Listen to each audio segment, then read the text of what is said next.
बिंदुसार ने एक बार अपनी सभा में पूछा, देश की खाद्य समस्या को सुलझाने के लिए सबसे सस्ती वस्तु क्या है? मंत्री परिषद तथा अन्य सदस्य सोच में पड़ गए।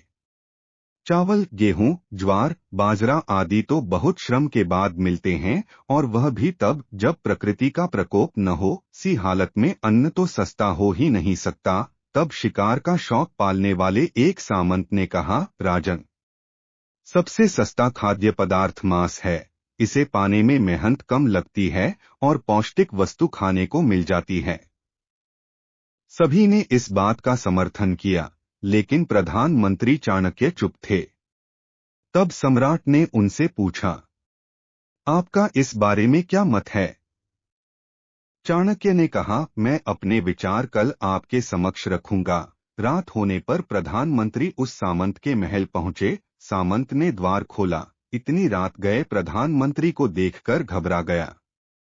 प्रधानमंत्री ने कहा, शाम को महाराज एकाएक बीमार हो गए हैं। राजवैद्य ने कहा है कि किसी बड़े आदमी के हृदय का 2 तोला मांस मिल जाए तो राजा के प्राण बच सकते हैं। इसलिए मैं आपके पास आपके हृदय का सिर्फ 2 तोला मांस लेने आया हूं।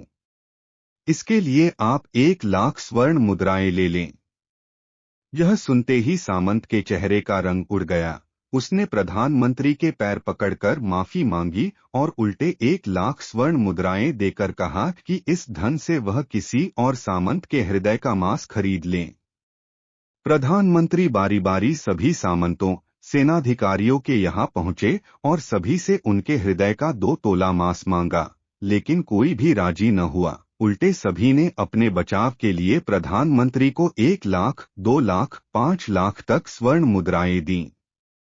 इस प्रकार करीब 2 करोड़ स्वर्ण मुद्राओं का संग्रह कर प्रधानमंत्री सवेरा होने से पहले वापस अपने महल पहुंचे और समय पर राजसभा में प्रधानमंत्री ने राजा के समक्ष 2 करोड़ स्वर्ण मुद्राएं रख दी।